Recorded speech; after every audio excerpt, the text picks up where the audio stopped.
कहानी शुरू करने से पहले आपसे अनुरोध है कि चैनल को सब्सक्राइब करके बेल की घंटी को दबा दीजिए। इससे हमारे वीडियो का नोटिफिकेशन आपको सबसे पहले मिलता है। तो आइए कहानी शुरू करते हैं। विवाह संपन्न होने के बाद शिव अपनी नवविवाहिता पत्नी पार्वती को साथ लेकर कैलाश पर्वत लौट आए। वहां नंदी ने पहले से ही तैयारी कर रखी थी। शिव और पार्वती के सुहाग कक्ष को तरह तरह के फूलों, लताओं और मालाओं से सजाया गया। यह देखकर पार्वती नंदी पर बहुत प्रसन्न हुई। उसी समय अन्य गणों के साथ भगवान शिव भी वहां आ गए।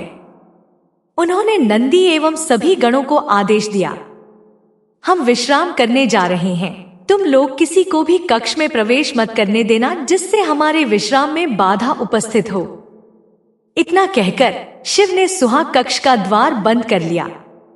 द्वार के बाहर नंदी पहरा देने लगा तथा अन्य गण भी बाहर विचरण करने लगे, ताकि कोई व्यक्ति शिव एवं पार्वती के विश्राम में व्यवधान न डाल सके। शिव के विवाह का समाचार पाकर असुरों का राजा तारकासुर प्रसन्न हो उठा। उसे प्रसन्नता इस बात से नहीं हुई कि शिव विवाह बंधन में बंध गए हैं, बल्कि इस बात से हुई कि शिव विश्राम में रत हैं और अब उसके उत्पातों को रोकने वाला कोई नहीं है। अवसर का लाभ उठाते हुए तारकासुर ने उत्पात मचाना शुरू कर दिया। वह ऋषि मुनियों को परेशान करने लगा, यज्ञ में बाधा डालता, यहाँ तक कि हवन की सामग्रियों को भी फेंक देता। देवताओं को तरह तरह से सताने में उसे आनंद आता था। देवता तारकासुर के उत्पातों से त्राही त्राही कर उठे। तारकासुर ने देवराज इंद्र को पद से हटाकर उनका सिंहासन छीन लेने का निश्चय किया। देवताओं को जब उसके इस निश्चय का पता चला तो वे चिंतित हो उठे। तारकासुर यदि देवराज बन जाएगा तो फिर देवताओं को उसका सेवक बनकर रहना पड़ेगा तथा तीनों लोकों में असुरों का आतंक व्याप्त हो जाएगा। इस स्थिति में धर्म का अंत सुनिश्चित है। इस भयावह स्थिति को देखकर देवता सृष्टि रचयिता ब्रह्मा की शरण में पहुंचे। सभी ने ब्रह्मा जी से प्रार्थना की, भगवान, अब आप ही हमें बचा सकते हैं तथा धर्म की रक्षा कर सकते हैं। ब्रह्मा जी ने देवताओं को परामर्श दिया, तारकासुर के कुकृत्यों पर अंकुश लगा पाना मेरे भी वश की बात नहीं है। यदि यह कार्य कोई कर सकता है तो वे स्वयं शिव हैं। आप लोग उनके पास जाइए और उनसे प्रार्थना कीजिए। सभी देवता शिव से मिलने चल पड़े। वे जब शिव के सुहाग कक्ष के पास पहुंचे तो नंदी ने उन्हें वापस जाने को कहा। तब देवताओं ने नंदी को तारकासुर के उत्पातों के बारे में बताते हुए कहा कि शिव को सूचना दो, हमारा उनसे मिलना अत्यंत आवश्यक है। नंदी ने कहा, देवगण, क्षमा करें, मैं यह नहीं कर सकता हूं। स्वयं शिव ने मुझे आदेश दिया है कि मैं किसी को उनके विश्राम में व्यवधान न डालने दूं। अतः मैं न तो उन्हें आप लोगों के बारे में सूचना दे सकता हूं और न मैं आप लोगों को उनसे मिलने दूंगा। देवताओं ने देखा कि नंदी तथा अन्य गण उन्हें किसी भी स्थिति में शिव से नहीं मिलने देंगे, तो वे विष्णु के पास पहुंचे।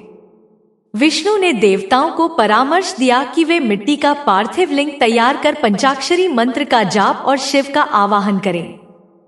देवताओं ने मिट्टी से पार्थिव लिंग तैयार किया और हर हर महादेव का उच्चारण करते हुए वे पंचाक्षरी मंत्र का जाप करने लगे। देवताओं के जाप का स्तर शिव के सुहाग कक्ष तक पहुंचा। शिव ने जैसे ही अपने नाम का उच्चारण सुना, व्याकुल हो उठे। शिव की व्याकुलता देख पार्वती ने पूछा, प्रभो, क्या हुआ? आप अचानक व्याकुल क्यों हो उठे?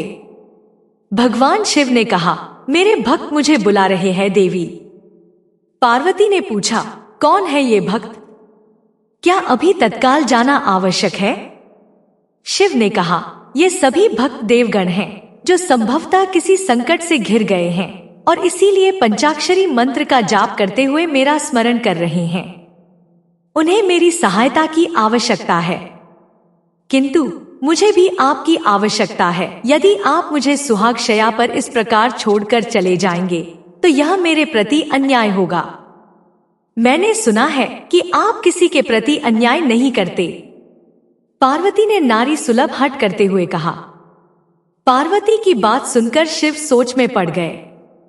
यह धर्म संकट की स्थिति थी। यदि मैं देवताओं के पास नहीं जाता हूँ तो शरणागत की रक्षा न करने का दोषी बनूंगा, और यदि पार्वती को छोड़कर जाता हूँ तो पति धर्म से विमुख होने का। अंत में शिव ने कुछ निश्चय किया और वे कक्ष से बाहर चले गए। देवताओं ने शिव को देखा तो वे प्रसन्न होकर शिव की जय जयकार कर उठे। शिव ने देवताओं से पूछा, देवगण बताइए, आप लोग मुझे क्यों पुकार रहे हैं? देवताओं ने शिव से प्रार्थना की, प्रभु, तारकासुर के उत्पातों ने हमारा जीवन दूभर कर दिया है, कृपया आप चलकर उसका संहार करें। शिव असमर्थता व्यक्त करते हुए बोले, मैं तो अभी आप लोगों के साथ नहीं चल सकता हूँ, आप लोग ही कोई अन्य उपाय सोचें। यह सुनकर देवतागण सोच में पड़ गए। उन्होंने मन ही मन विष्णु को स्मरण किया। विष्णु ने उन्हें समझाया कि यदि शिव स्वयं नहीं जा सकते हैं तो वे एक पुत्र की सृष्टि करें तथा उसे तारकासुर का वध करने के लिए भेज दें। देवताओं ने शिव से ऐसा ही निवेदन किया। शिव भक्तों की बात भला क्यों टालते? उन्होंने तत्काल अपना वीर्य अग्निकुंड में छोड़ दिया। उस वीर्य से एक बालक का जन्म हुआ। ब्रह्मा ने स्वयं प्रकट होकर उस बालक की कुंडली बनाई तथा उस बालक का नामकरण कुमार स्वामी किया। इसने कालांतर में असुरों का वध कर देवताओं को संकट से मुक्ति दिलाई।